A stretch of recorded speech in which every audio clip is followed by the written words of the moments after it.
Hey guys, this is Elnaki Khan and you are watching The Literature Man. Today we will summarize chapter 1 and chapter 3 of A Vindication of the Rights of Women by Mary Wollstonecraft. ये work क्या है, क्यों है, कब से है, किस बारे में है, कब लिखा गया और किसने लिखा। ये सब वो बातें हैं जो मैं प्रीवियस वीडियो में डिस्कस कर चुका हूँ। अगर आपको इस वर्क या इसकी ऑथर का इंट्रोडक्शन जानना है तो आप प्रीवियस वीडियो देख सकते हैं। आज हम बात करेंगे इस वर्क के चैप्टर 1 और चैप्टर 3 की डिटेल में। एक बात याद रहे कि ये वर्क जिन दिनों लिखा गया तब टाइम पीरियड था फ्रेंच रेवोल्यूशन का, और आगे चलकर वुलस्टनक्राफ्ट का ये वर्क 19th सेंचुरी में अमेरिकन वीमेंस मूवमेंट की बुनियाद, उसका पेशखैमा बना। So let's summarize chapter 1 and chapter 3 of A Vindication of the Rights of Women by Mary Wollstonecraft.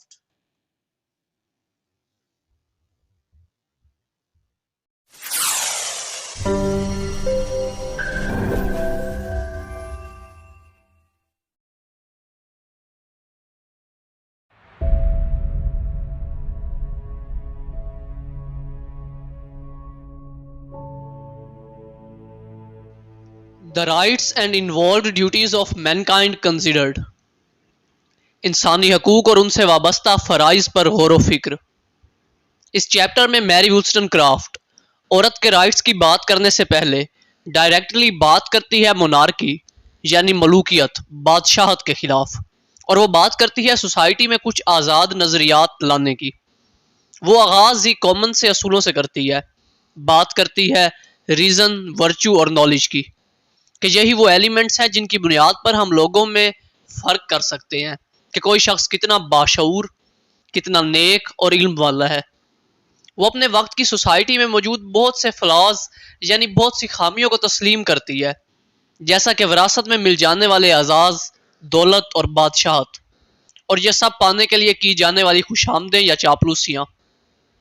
वुलस्टनक्राफ्ट बात करती है कि ये सब गुलामाना बातें हैं और गुलामाना आदतें हैं, और इन्हीं चीज़ों ने जॉन जैक रोसो जैसे फिलोसफर को मुआशरे की मजम्मत करने और अपने लिए तन्हाई पसंद करने पर मजबूर कर दिया।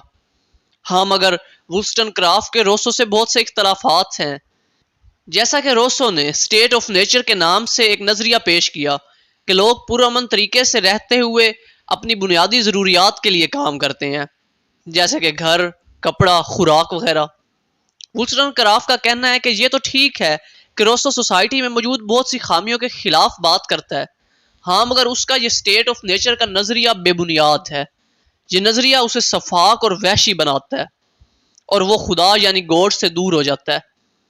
मैरी रोसो की बजाय गॉड पर यकीन रखने को तरजीह देने का मशवरा देती है, और उसका कहना है कि ऐसा सिर्फ ट्रू सिविलाइजेशन के क़याम से मुमकिन होगा, एक अच्छे मुआशरे के वजूद में आने से मुमकिन होगा। मैरी वुलस्टनक्राफ्ट, उसका कहना है कि सोसाइटी में असल मसला हर फर्द की अपनी मनमानी और लोगों के पास मौजूद शाही ताकत है, यानी दूसरे लफ्जों में बादशाहत और अशराफिया यानी मोनार्की और अरिस्टोक्रेसी, अमीर लोग। बेवकूफ़ बादशाहों और रईसों की ताकत तले लोगों की जिंदगियों और सेहत को छोड़ देना सरासर पागलपन है। इस तरह की जिंदगी में एक आम आदमी कैसे अक्लमंद बन सकता है? वो ऐसे प्रोफेशंस को क्रिटिसाइज करती है कि जिनमें अपने से बड़े ओहदेदार की अच्छे से सबॉर्डिनेशन यानी मतहती करना, उसकी बात मानना उस प्रोफेशन की ताकत हो। मिसाल के तौर पर आर्मी और नेवी में मौजूद अमला वगैरह हर वक्त यस सर, नो सर, जी जी नहीं, या फिर क्लर्जी यानी पादरी हजरात, या हर नए फैशन को फॉलो करने वाले जेंटलमैन। मैरी का कहना है कि ऐसे प्रोफेशंस इंसान की अखलाकियात, उसकी मोरालिटी को तबाह करके रख देते हैं। हर आदमी का किरदार, उसका करैक्टर काफ़ी हद तक उसके प्रोफेशन की वजह से बनता है, और इस तरह के प्रोफेशंस तो आदमी यानी मर्द को बेवकूफ़ बना के रख देते हैं। मैरी इस चैप्टर में बगैर किसी सवालो जवाब के की जाने वाली मुसलसल फर्मा बरदारी पर एतराज़ करती है कि इस तरह तो इंसान की सोचने की सलाहियत नाकिस या ख़त्म हो जाएगी।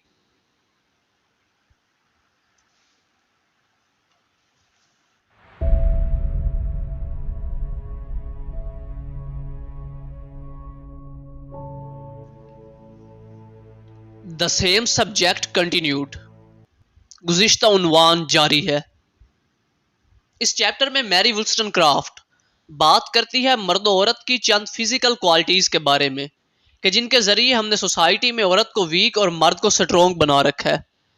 इस चैप्टर के स्टार्ट में वो बात करती है कि अगर कोई चीज़ है जिसकी बुनियाद पर मर्द को औरत पर फजीलत दी जा रही है या दी जा सकती है, तो वो सिर्फ उसकी फिजिकल स्ट्रेंथ है कि वो फिजिकली औरत से ज़्यादा पावरफुल है। इसका मतलब ये हुआ कि स्ट्रेंथ होना एक अच्छी खूबी है। अगर ऐसा है तो फिर सोसाइटी में औरत क्यों अपने नर्म नाजिक होने पर फख्र करती है?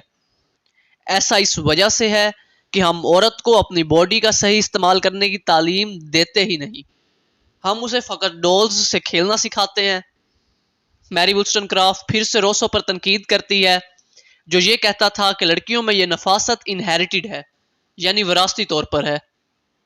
इस फिजिकल स्ट्रेंथ के अलावा वुलस्टन क्राफ्ट एक और थीम वाज़िया करती है। वो अटैक करती है सेंशुअलिस्ट पर, यानी शहवत परस्तों पर, क्योंकि ये लोग सिर्फ ज़ाहिरी खूबसूरती की तारीफ करते हैं मगर औरतों की जहनी खूबसूरती, उसकी अक्लमंदी की तारीफ नहीं करते।